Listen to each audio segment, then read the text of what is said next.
Hello students, good morning everyone. तो आज हम chapter motion in a plane lecture number 19 @ 2 class 11th में topic जो रहेगा वो projectile fired at an angle with horizontal यानी 19th जो लेक्चर आपका हुआ है, यानी इससे पहले वाला वीडियो जो आपने देखा है उसी को मैं एक बार इसमें रिवाइज़ करवा रहा हूँ। कुछ बच्चे कह रहे हैं कि थोड़ा सा कम याद हो रहा है, और मैंने पहले ही बताया था कि ये मान के चलिए कि फिजिक्स अब शुरू हो गई है, आर्टिकल्स आपके आने शुरू हो गए हैं। अब तक हम 9th लेवल का पढ़ रहे थे, प्रोजेक्टाइल और जो relative velocity in a plane 11th class के ये टॉपिक आए हैं। इससे पहले जितने भी टॉपिक्स पढ़े हैं मोशन इन स्ट्रेट लाइन और मोशन इन प्लेन के, वो सारे के सारे 9th लेवल के थे, 9th क्लास तक के थे। अब motion relative velocity in a plane, जिसमें umbrella man problem, river swimmer problem और इधर प्रोजेक्टाइल मोशन, ये आपके किस में है, 11th स्टैंडर्ड में है। तो देखिए एक बार मैं फिर रिवाइज़ करवा देता हूँ आपको। सबसे पहले हमें पता चल गया था कल कि path of projectile is parabolic. कैसा बात आया था? पैराबोलिक पाथ आया था। तो हम वो पाथ हमें पता है, इसलिए हम इस डायग्राम को पूरा बना रहे हैं। अगर नहीं पता था, जैसे कल हमें नहीं पता था कैसा है, भाई मेरे को तो पता था, मैं तो कई बार करवा चुका, लेकिन आपको नहीं पता था, इसलिए मैंने ये मान लिया कि मेरे को भी नहीं पता। पहले मैंने इक्वेशन बनाई और उसके बाद जो इक्वेशन आई उससे पता चला कि पाथ तो पैराबोलिक है, फिर मैंने उस पाथ को कंप्लीट किया था। लेकिन आपको करना क्या होता है, देखिए इस तरह से ये दो कोऑर्डिनेट, 2 कोऑर्डिनेट सिस्टम, ये हॉरिजॉन्टल और ये वर्टिकल। मैंने किसी ऑब्जेक्ट को थ्रो किया with initial velocity, with some initial velocity, इस डायरेक्शन में उसकी इनिशियल वेलोसिटी u थी। It makes an angle theta with horizontal. मैंने तो ऐसे थ्रो कर दिया under the effect of gravity alone, इसके ऊपर केवल और केवल किसका इफेक्ट है? ग्रेविटी का। तो इसका पाथ कैसा आया था? आपका जो पाथ है इसका आया था वो था कैसा? पैराबोलिक। ठीक है। अब देखिए इस u के 2 कंपोनेंट होंगे, इधर होगा आपका, इसको मैंने नाम दिया था v0x is equal to you cos theta, and इधर आपका आएगा v0y is equal to you cos theta. This is very with time, time के साथ साथ ये बदलेगी इसकी value, but motion along horizontal direction is constant throughout the motion. ये हमने मान लिया था, या मान लिया था नहीं, होता है, ऐसा ही होता है। उसके बाद ये है maximum height, when will the projected object is attain maximum height, when it's vertical velocity is 0। ऊपर जाने वाली वेलोसिटी क्या हो जाए? 0। तो यहाँ पे v की वैल्यू अलोंग वाई एक्सिस क्या हो जाती है? 0। लेकिन u की वैल्यू क्या रहती है? u कोस थीटा ही रहती है ना। x एक्सिस में जो वेलोसिटी है वो क्या रहती है आपकी? u कोस थीटा ही रहती है। ऐसे ही किसी और पॉइंट पे देख लो, चाहे यहाँ पे देख लो, तो इस पॉइंट पे देखें तो भी आपकी जो वेलोसिटी है ये डाउनवर्ड रहेगी आपकी, और इधर आपकी x axis that is you cos theta, ये आपकी क्या रहेगी? इधर जो वैल्यू है ये आपकी बदल के आएगी। मान लेते हैं U Y is equal to you sine theta, यानी जितनी यहाँ से थ्रो की थी, समझ गए, उतनी ही जिस टाइम पे ये सरफेस पे टकराएगा उतनी वेलोसिटी रहेगी। जो डायरेक्शन यहाँ पे थी उसके अपोजिट रहेगी। तो यहाँ पे आपकी वैल्यू क्या थी? यू कोस थीटा, तो यहाँ पे भी यू कोस थीटा ही रहेगी। ठीक है, लेकिन यहाँ पे डायरेक्शन ऊपर की तरफ थी, तो यहाँ पे कहाँ हो जाएगी? मैंने दोनों को कोस लिख दिया, ये साइन था, मैंने दोनों को कोस लिख दिया, ये था यू साइन। ये तो पता है ना, एंगल जिसके पास हो, एंगल जिसके एक्सिस के साथ पता वो कोस कंपोनेंट होता है, और जिसका 90 माइनस करके निकालना पड़े वो आपका साइन कंपोनेंट होता है। तो ये आपका साइन कंपोनेंट था। तो ये वैल्यूज़ आपके पास रहेंगे, ये डायग्राम रहेगा। अब मैंने कंसिडर कर लिया था किसी भी पॉइंट P के ऊपर, मैंने मान लिया कि इधर आपका ये जो वैल्यू है इसके कोऑर्डिनेट्स हैं वो x एंड y हैं। ऐसा मानने से मैं निकालना चाहता हूँ क्या, ट्रेजेक्ट्री। ट्रेजेक्ट्री के लिए सबसे पहले पाथ अलोंग एक्स एक्सिस निकालूंगा, फिर क्या निकालूंगा, path along Y axis. Path निकालने के लिए डिस्प्लेसमेंट टाइम इक्वेशन लिखनी होती है। कौन सी इक्वेशन लिखनी होती है, डिस्प्लेसमेंट टाइम इक्वेशन। वो क्या होती है, S is equal to U T plus half A T square. तो x के लिए क्या हो जाएगी, s is equal to U T plus half A T square. X axis के लिए अगर लिखेंगे तो किसी भी पॉइंट P के ऊपर मैंने उस साइड में जो डिस्टेंस है उसको x मानना है, तो s की जगह क्या आ गया, x आ गया। यहाँ पे मैं करूँगा v naught X T plus half A X T square. जब मैंने कहा कि ओरिजेंटल डायरेक्शन में शुरू से लेके लास्ट तक वेलोसिटी कांस्टेंट रहेगी तो ए एक्स क्या हो गया, 0। तो x इज इक्वल टू मेरे पास क्या आ गया है, ये वी नोट एक्स कितना है, u cos theta, u cos theta T. Now solve this for t के लिए सोल्व कर देते, t is equal to X upon में u कोस थीटा। इसको इक्वेशन नंबर क्या नाम देते हैं, फर्स्ट। उसके बाद यही इक्वेशन जो ऊपर वाली है y एक्सिस के लिए लिखते हैं, तो क्या बनेगी, y is equal to V naught Y T plus half A Y T square.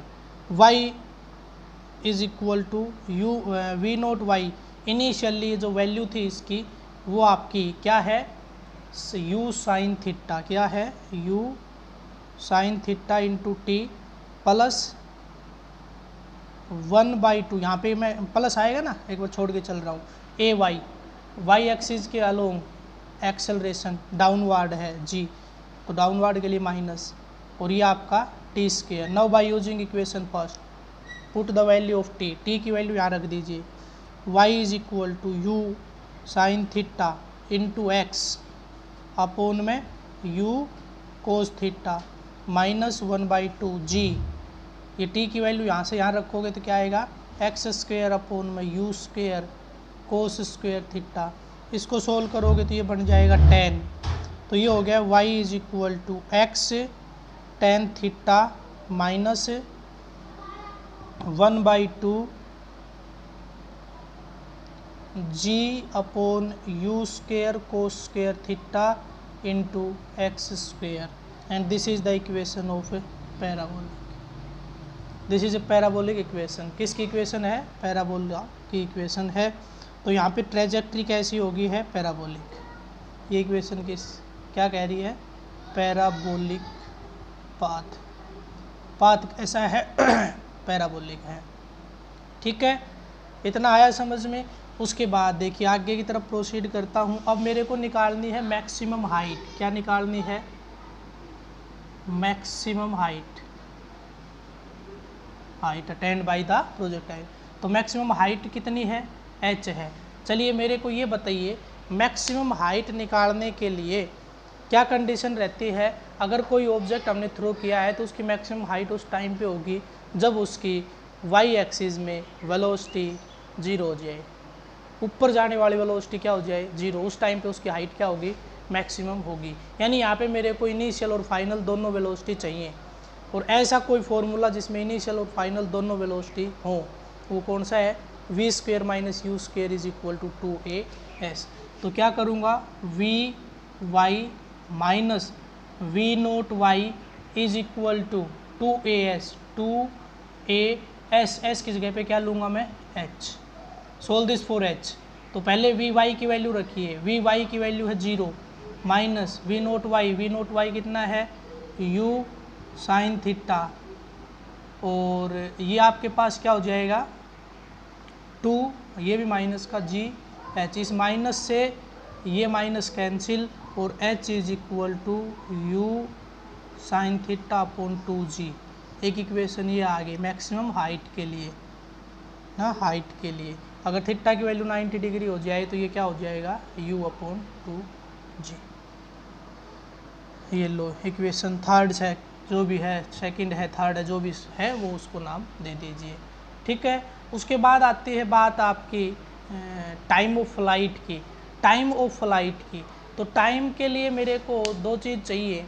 देखिए इनिशियल और फाइनल वेलोसिटी से टाइम निकलेगा नहीं, क्योंकि इनिशियल और फाइनल मैंने बताया है कि सेम रहेंगी दोनों में, तो यहाँ से तो निकल नहीं सकता, तो यानी ये इक्वेशन तो यूज़ हो नहीं सकती। तो क्या यूज़ हो, जिसमें एक तो टोटल टाइम पता चल जाए और एक टोटल डिस्प्लेसमेंट पता चल जाए।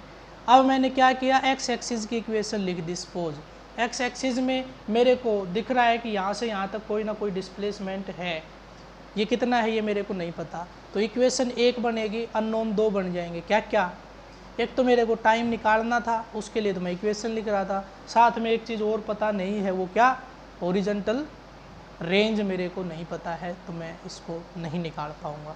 इसलिए मेरे को क्या करना पड़ेगा, मैं मान लेता हूँ कि अब मैं y की इक्वेशन लिख के देखता हूँ, s is equal to U T plus half A t, उसमें y की वैल्यू पुट करके देखता हूँ। तो मेरे को ये बताइए y एक्सिस में पूरे प्रोजेक्टाइल मोशन में टोटल डिस्प्लेसमेंट क्या रहा, 0। भाई यहाँ से चला था, इसी सरफेस पे आके गिर गया, ओरिजेंटल सरफेस पे, ऊपर रुका क्या नहीं, ऊपर की तरफ कोई डिस्प्लेसमेंट हुआ नहीं, है ना। Shortest path between initial and final point, तो वाई एक्सिस में शॉर्टेस्ट पाथ क्या है, 0 है। तो इसका मतलब मैं इक्वेशन कौन सी लिखूँगा, वही आपकी y इज इक्वल टू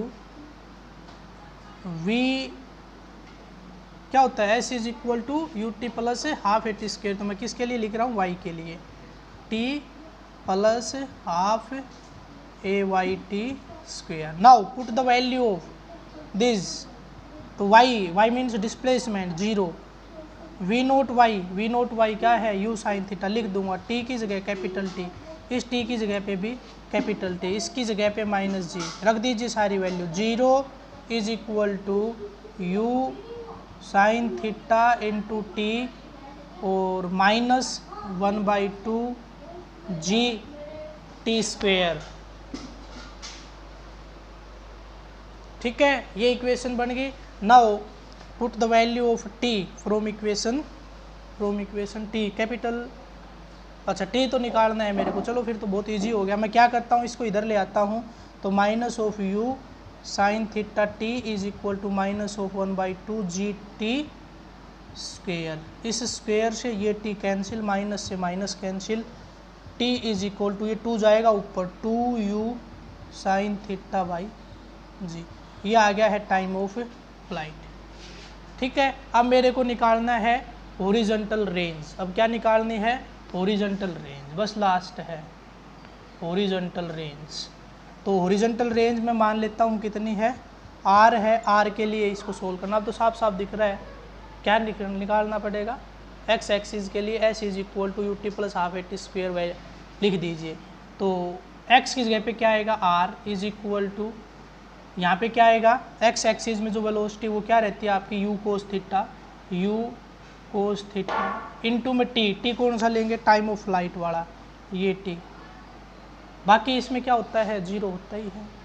तो है ना, मैं अब क्या करोगे, plus 1/2 half A T square, plus 1/2 A T square ना, नहीं तो 1/2 A T square, a along x axis क्या है, 0।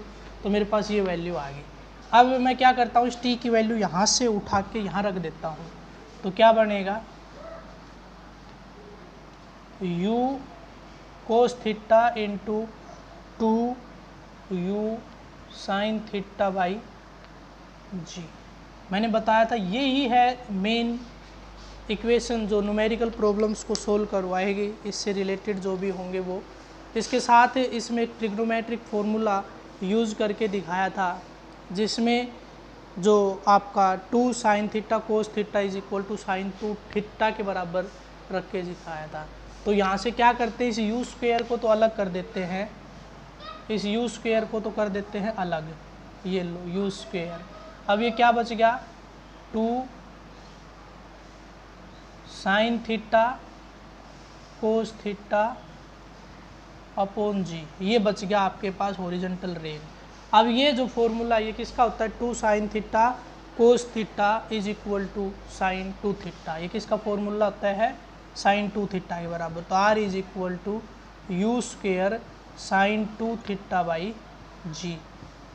ठीक है, ये जो है ये किसके लिए निकाला था, कि किस एंगल से ऑब्जेक्ट को प्रोजेक्ट करे कि उसकी हॉरिजॉन्टल रेंज मैक्सिमम हो जाए।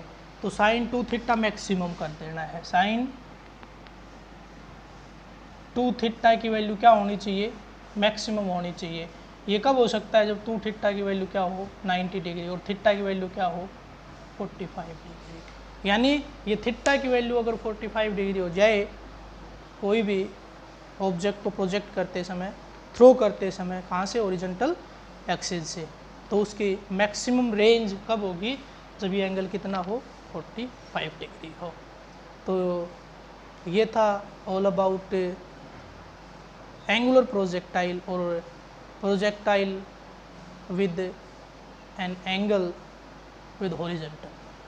ठीक है, यहीं पे क्या होता है कि कई बार पेपर में ये पूछ लिया जाता है, अगर हमें ये थीटा ना पता हो कि ये पता होता, तो ये थीटा ना पता हो कि ये थीटा पता होता, तो ये आपकी टास्क है।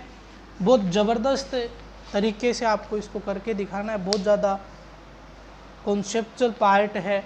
शुरू से लेके लास्ट तक आप केवल अपना माइंड यूज़ करते जाइए, आंसर आ जाएगा। देखिए मैं आपको हिंट दे देता हूँ, अगर ये पता होता तो ये तो क्या होता, इधर तो क्या होता, v naught y is equal to you cos theta and v naught x is equal to you sine theta, ऐसा हो जाता।